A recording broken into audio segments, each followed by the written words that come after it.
Hello and welcome back, friends. If you're new around here, I'm Big Gata. If you came looking for the sharpest tennis bets, you're right where you belong. Right now we're covering ATP Nito, the finals of 2025 in Turin, Italy. So get yourself involved in the comments. It's still got the group stages, but I'll be covering today and tomorrow. So keep yourself peeled to the pinned comment if you would like to follow along with what I'm playing with for the next 2 days. If you do like the breakdown of the matches, please give the video a like. It goes a super long way. Thanks for those that do. If you want to get my picks as soon as I upload, or if you just want to further support the channel, you can subscribe. I'm about 9 away from 800 subs. It'll be huge if you guys can help me get there. If you want to be one of the 9 people, appreciate you in advance. I love you already. Love you before. If you would like to further support the channel, there's a link in the bottom of my pinned comment if you would like to donate, as well as a link to my free Discord. We talk NBA right now, NFL sometimes, and challengers maybe. So with that being said, what are we looking like for today?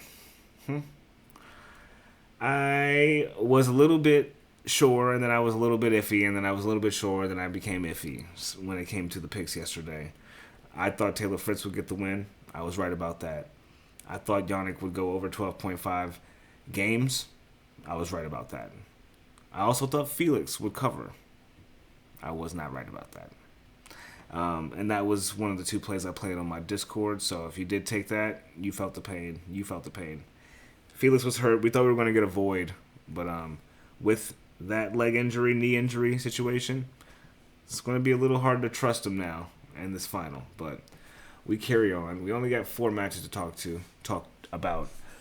There's 2 today and then 2 tomorrow. So let's not waste any time here. It's already late on my end. Our first match that we're going to be touching on is going to be Carlos Alcaraz going against Taylor Fritz. And this is going to be their 6th head-to-head. Now,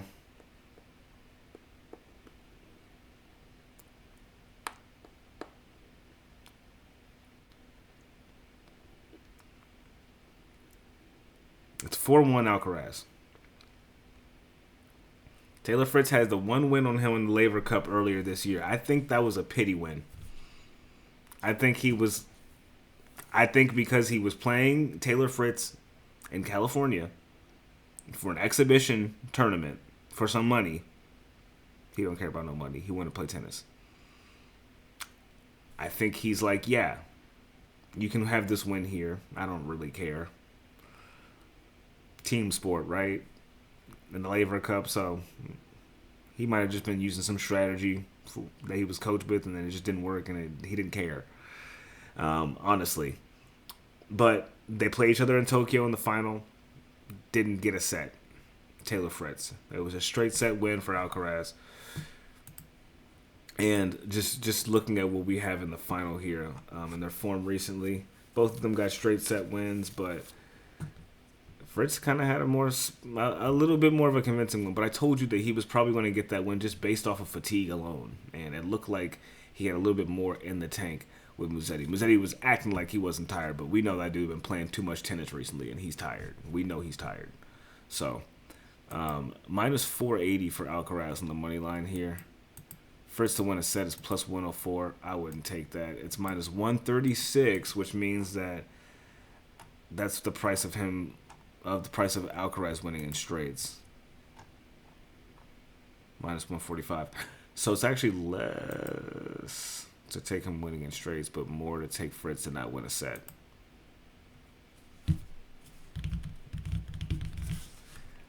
Hmm. 22.5 total games. I never really get along with that number. Maybe in 2026 we'll get along, but as far as the spread goes, he covered a 4.5 spread.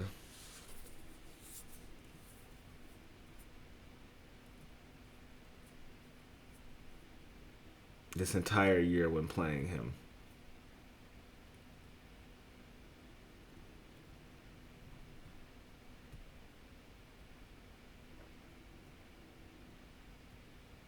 He's covered a 4.5 spread this entire season. He's never lost by 5 games from Carlos. That's something that is a fact. The last time he played him on an indoor court, though, he beat him by 6 games. in Berlin.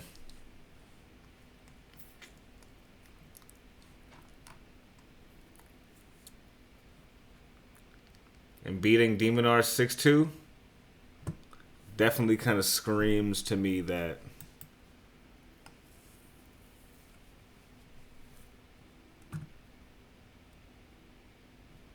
that last set woke him up in the finals.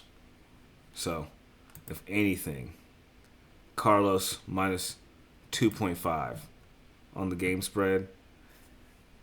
A tiebreak and a right. I think I think the 3.5 is risky. I think it's a good bet, but I think minus 2.5 for minus 260 is a beautiful price for taking Carlos Alcaraz any day of the week. If you can get him to win by 3 games for this price, take it. Why not? It's a great price. And if you want to go into the stats, because we got to, it's the finals. As I said before, it's 4-1 Alcaraz. It's 1-1 on the indoor court, but it's 1-0 on the ATP official. You know, Alcaraz is 7-2 this season. He went 7-3 last season, so kind of shaping into how he ended up last season on the indoor courts. And then we have Taylor Fritz with a 6-3, who ended his season 6-4. So very, very similar. Carlos has a 68% win rate. Taylor has a 57%. So that's 11% win rate on that surface. I would take that 11% and put it right into that 2.5 spread. Call it a day. You feel me? No need to think too much about that. I swear to you guys, the Fritz beating him in San Francisco was a one-off. The Laver Cup was a one-off, for sure. That was you can have this win, bro. I don't care. I'm about to see you in the finals, and I'm going to smoke you there. That's what I'm thinking. As far as aces go, the last time they played each other, he was able to get a few aces off. It was 6-6, so both of these guys had 6 aces. In the final, Taylor Fritz is a really decent returner, and he has a decent strategy about how he goes about returning at that elite level that they all talk about. So, under 10 aces for Taylor Fritz could also be a move. He got 6 against Alcaraz last time, and when he beat him in the Laver Cup, he had only 5 aces. So I like the under 10 aces as well. And we can move on to the next and final match of tomorrow. And that's going to be... Who's it going to be? It's going to be Lorenzo Musetti going against Alex de Minaur. And this is going to be their... fifth head-to-head. I'm sorry. First time on an indoor court. But it is 3-1 Musetti.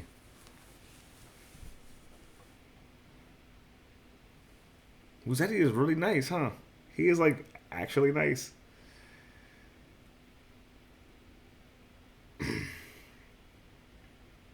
This could be a 3-setter. Musetti won in straights in Madrid this year. And in Monte Carlo. Excuse me. And a 3-setter in the semifinals. And last year they played in, what was that, Queens Club? He beat him in a 3-setter as well there.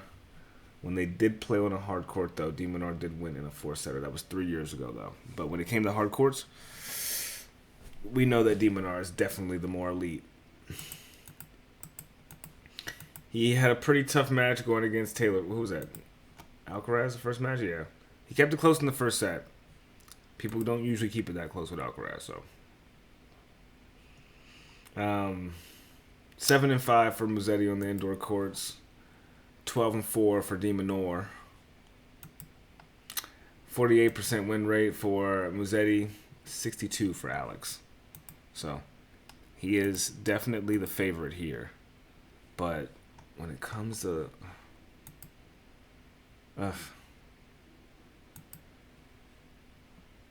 What do we think here? The spread is at 3.5.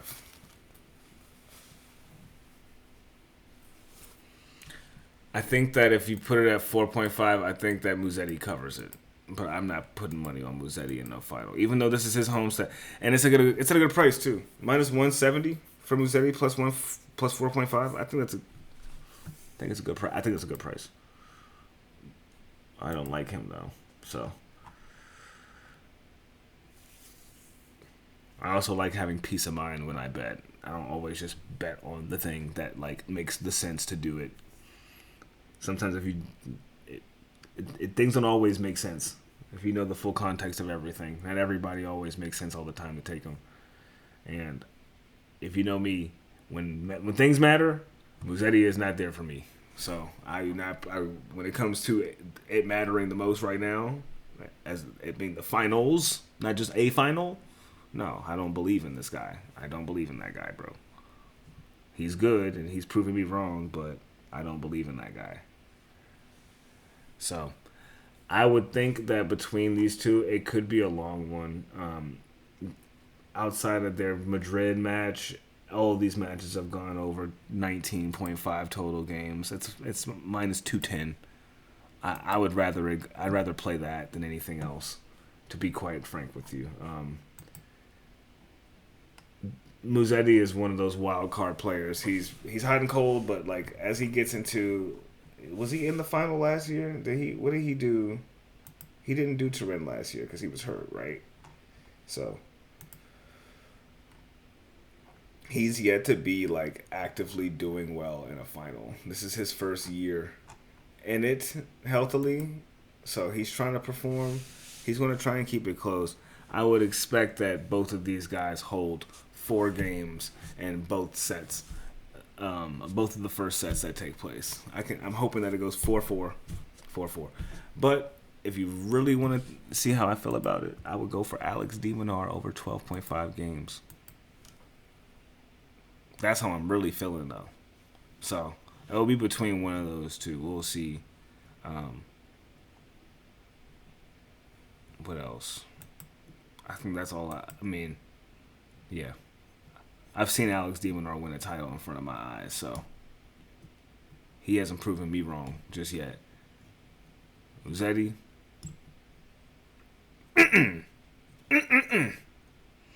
No way. No way. No way. I can fuck with Musetti. You feel me, though? Do you feel me, though? Like, my gosh. Anyway, we're going to move on to the next day, okay? That covers everything we got going on for tomorrow. But because I work, and I'll be working all day tomorrow, I have like a 14-hour shift, so we will be jumping into what's going on for Wednesday morning, okay? This is for Wednesday.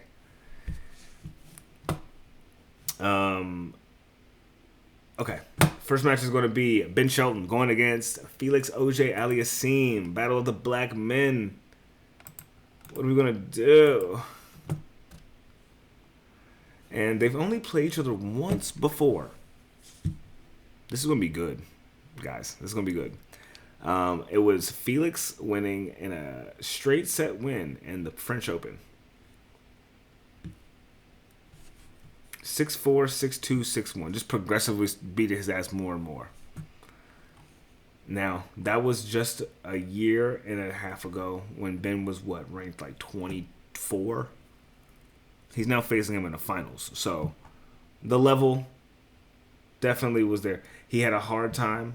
Both of these guys had a hard first match going against Zverev, the bane of Shelton's existence, and Sinner, the bane of Felix's existence this season so far.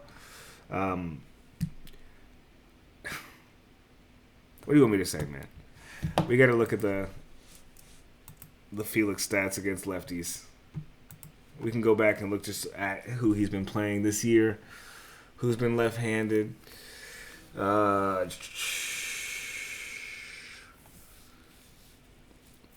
It's been a ridiculous amount of time since he's played against a lefty. He hasn't played against a left-handed person since literally Jeez, hold on. There's no number yet.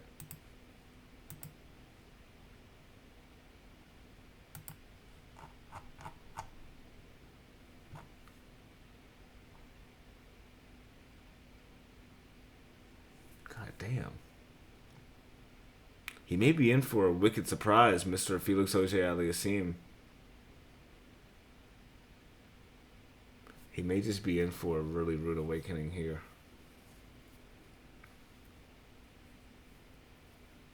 Felix hasn't played a lefty in like fucking ages, dude. Unless I skipped over one, but so far I don't see. Yes, Juan Manuel. And he lost to him. 7-6, 6-4 on the clay. He was having a bad part of the season, though, right there, though. I ain't gonna lie to you.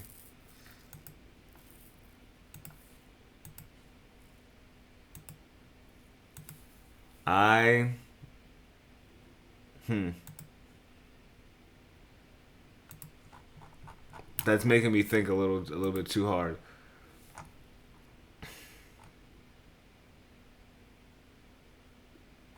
Yeah, he hasn't gone against a lefty just yet.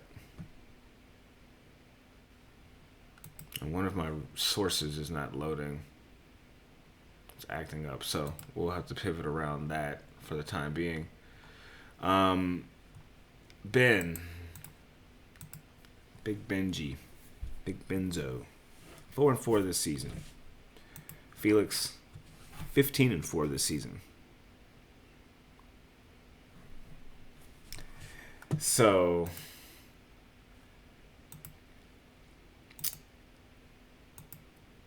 $101-44 career stats on the indoor courts for Felix. 43-15 for Ben Shelton. That gives him a 74% win rate over Felix's 69.6. Not enough for it to actually mean that he's better, but he does play better on this surface. And he's left-handed and had a pretty close match against Zverev. I think that he has... Both of these guys have turned their level up. So this is going to be an interesting bout. I don't know if they even have these open just yet. Yeah, we can't even really... Oh, yeah, they do. Okay, cool. Ben Shelton is minus 113 as a favorite. Minus 108 underdog for Felix Auger-Aliassime. I would really like to think that both these guys getting a set is minus 330. I think this could be a long match. I think it could be a long match, but you know me, man. You know me, man. It's the finals. I think that the lack of playing against a lefty for so long could really come in clutch for us. My source is working halfway. So maybe we can get the stats on Felix's left hand history. Maybe.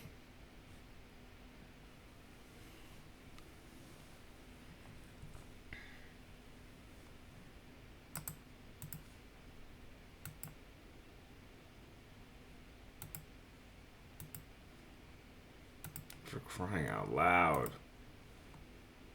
They were so close. But I really do think that Ben could get the win here, guys. And if he doesn't, he's going to get over 12.5 games won. This is going to be most likely a three-setter. Both these guys played tie breaks. That's not on the board just yet. But...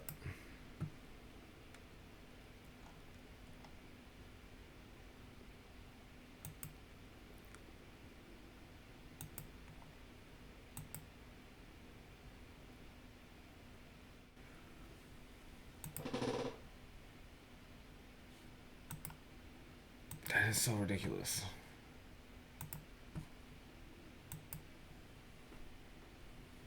Just doesn't want to fucking tell me. But these markets are still very early, so we're not going to get a lot of bets that I can provide for you guys just yet. Unfortunately, I'm sorry about that. But this is what I can give you. I can give you Ben Shelton. Money line is what I will be playing. Out of the two. And to end the season, man, you're betting on who's playing the best. And honestly, Felix is playing the best, but if I don't know how he's doing against lefties, then here. We'll just pivot around this real quick.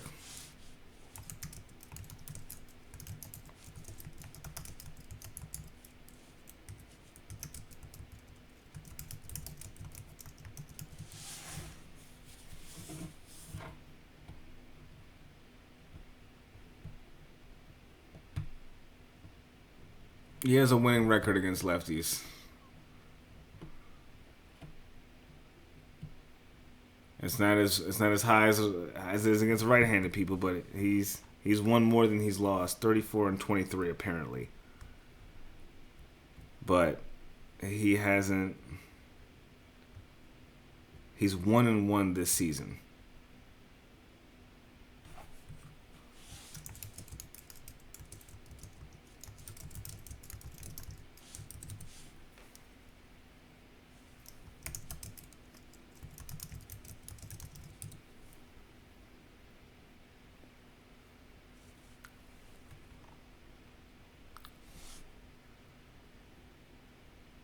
No, that's wrong.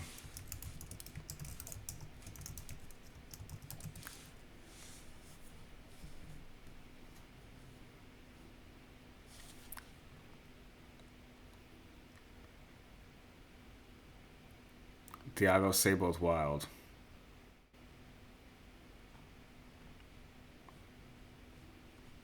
This season. Oh, well, on the clay? I didn't see that.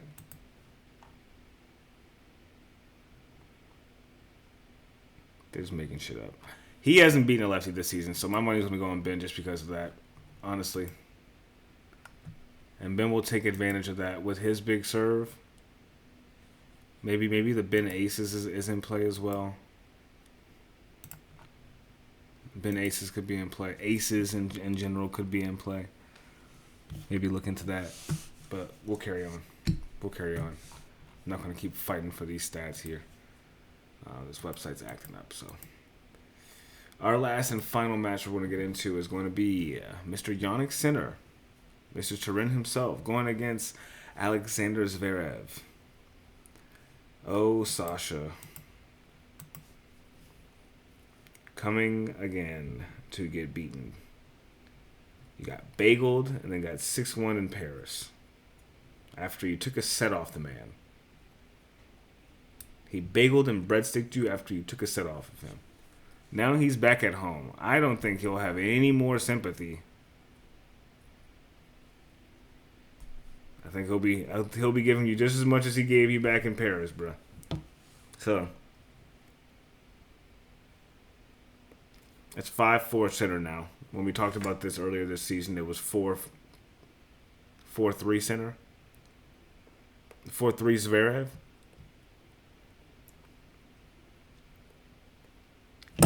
Zverev beat him 4 times in a row. Now Yannick is beating him 4 times in a row. I'm going to make it a 5th. Hasn't dropped a set on the indoor courts just yet. Except for Zverev in the final in Vienna. I don't think he drops a set to him again, though. Like, he bageled him last time he played him, but there's no money in that. So we're going to look at the spread, which there isn't one up just yet, but I like it at 3.5. I think that him being at a minus 900 favorite is a little bit extreme. They did play each other in a final, and he did take a set off of him. Granted, he did get bageled and breadsticked right after that, but I wouldn't go for the under 12.5 games here, though. Something tells me he might get pushed just a little bit. Just a little bit. Maybe he's not going to embarrass him too hard. I don't know, but I would just take the maybe the center money line and the Ben Shelton money line together, or a spread, maybe like a 4.5 spread for Ben, which is worth nothing. Or maybe even a 3.5, 2.5 spread for. No, Give me a 3.5 spread for center. Minus 3.5. Whenever it does come up. But that does chalk up everything I have. Thank you guys for tuning in. I know it was a little bit long. Sorry. But I'm tired, so I was droning on a bit longer than I needed to. I'm just so pooped. But thank you guys for tuning in once again to another video by me covering the tennis. Let's wrap up this season on a good note. Let's give only the best bets we got. All right, so catch you in the next one. If you're looking for more picks, though, basketball season is getting a little bit hot. We're heating up. Wemby's balling, so that's where the money's going to be going for me for a little bit while he's hot. Get yourself involved in the Discord. We got picks for NBA, NFL, UFC, whatever you can imagine, okay? So we'll see you tomorrow and catch you in the next one. Bet wisely and be smooth.